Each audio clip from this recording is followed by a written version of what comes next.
नमस्कार आप सभी को, स्वागत है आपका हमारे इस प्लेटफ़ॉर्म पर।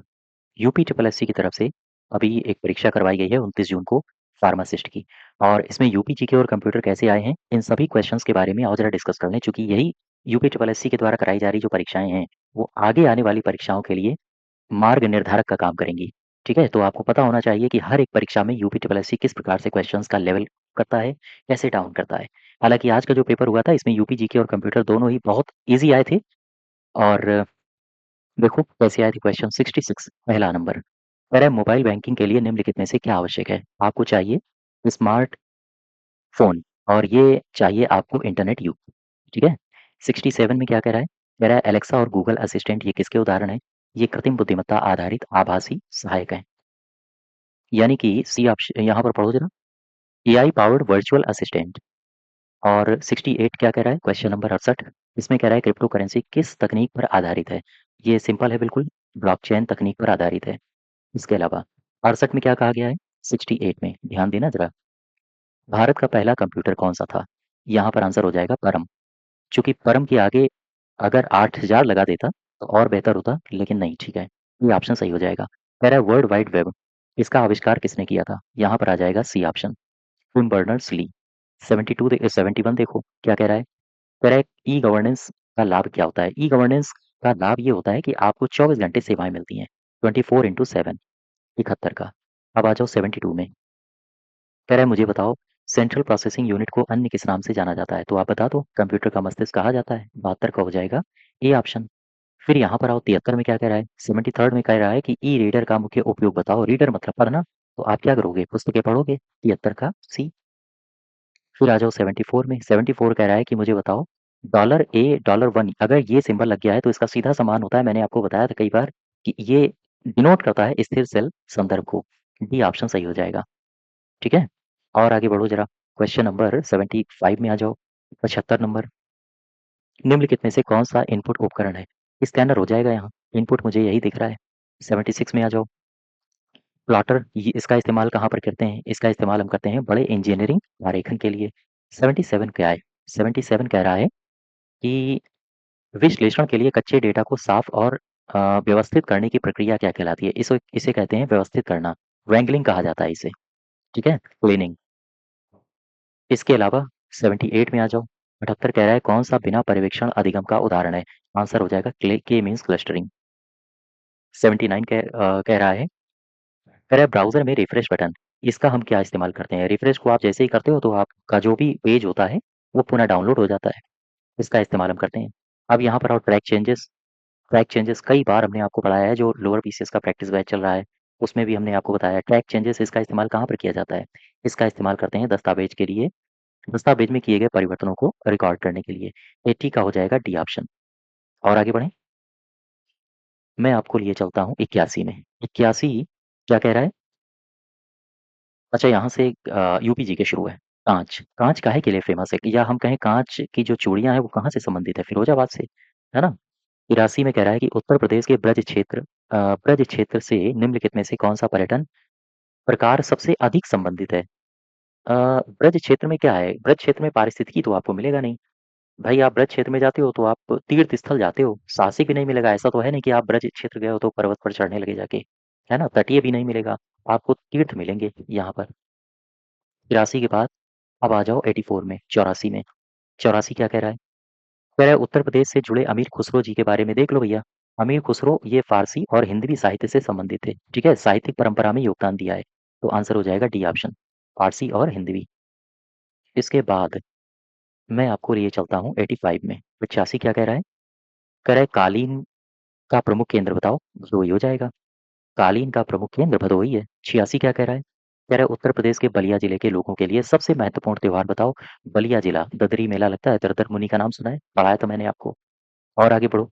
87 में आ जाओ नौटंकी सबसे अच्छे रूप में वर्णित किया जा सकता है नौटंकी के बारे में बताओ ये रंगमंच है और आगे बढ़ो क्वेश्चन नंबर चलते हैं कहाँ चलें 88 में उत्तर प्रदेश में पर्यटन के संबंध में निम्नलिखित में से कौन से सही हैं पर्यटन के संबंध में जरा बताना उत्तर प्रदेश में पर्यटन मुख्यतः बर्फ से ढके बर्फ है नहीं उत्तर प्रदेश में है ना बर्फ तो पिघल पिघल के आती है गंगा जी के रूप में यमुना जी के रूप में यहाँ पर आओ, उत्तर प्रदेश का पर्यटन धार्मिक है, ठीक है, सांस्कृतिक है, सही है, ऐतिहासिक स्थलों का संयोजन है, ये सही है।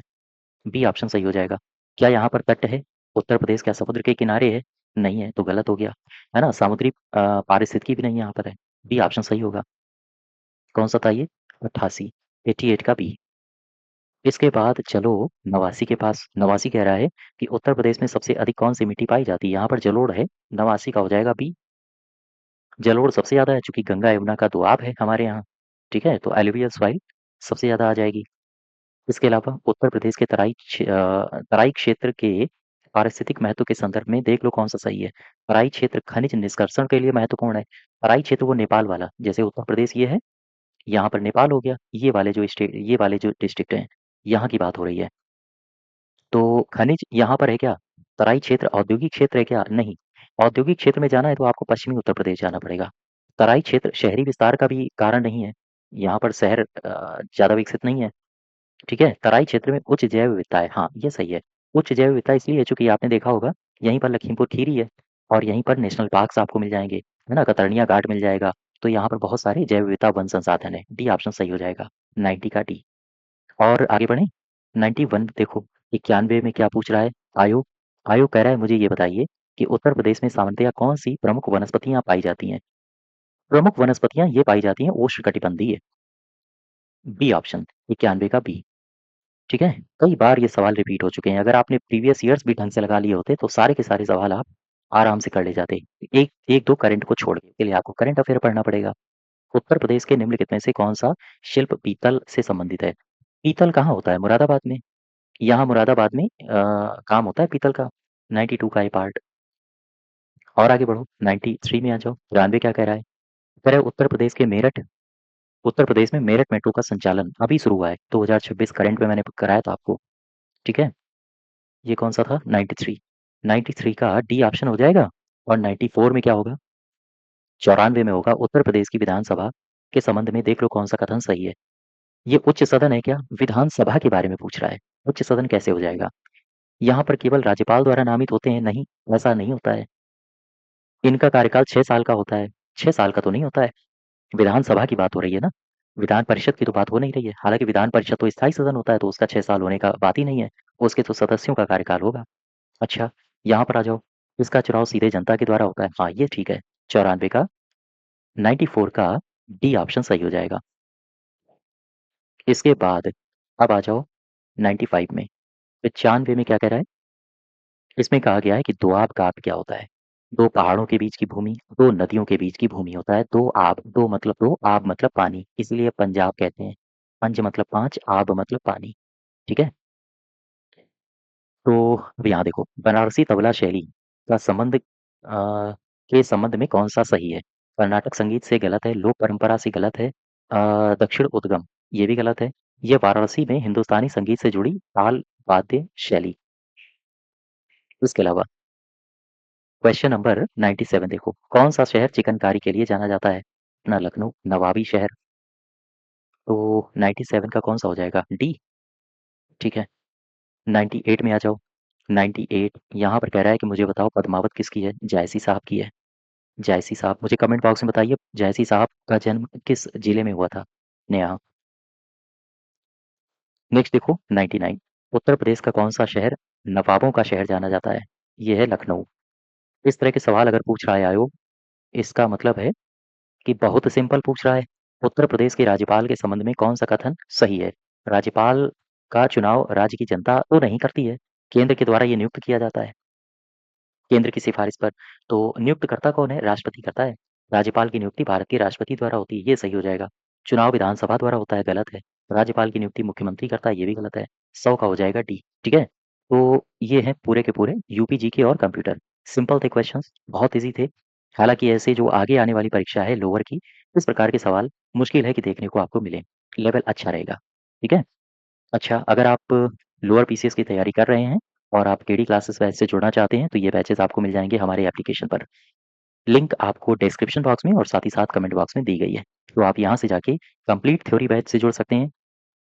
इसके अलावा प्रैक्टिस सेट बैच से जुड़ सकते हैं। साथ ही साथ आप चाहें तो हमारा बैच एक चल रहा है टॉपिक वाइज एमसीक्यू सीरीज, आप इस बैच से चाहें तो इस बैच से भी जुड़ सकते हैं। इसमें हम कंप्लीट कुछ महत्वपूर्ण एमसीक्यूज़, उत्तर प्रदेश की नीतियाँ, योजनाएँ, इन सबको कवर कर रहे हैं और साथ ही साथ यूपी ट्रिपल एससी के द्वारा कराए गए मैक्सिमम पीवाईक्यूज़ भी कवर कर रहे हैं ताकि आपके जो सिंपल क्वेश्चंस हैं, वो भी आप आसानी से टैकल कर पाओ और कठिन के लिए हम आपको नए-नए क्वेश्चंस की श्रृंखला या नए-नए क्वेश्चंस हम आपको प्रैक्टिस करा रहे हैं। ठीक है? तो ये बैचेज़ हैं।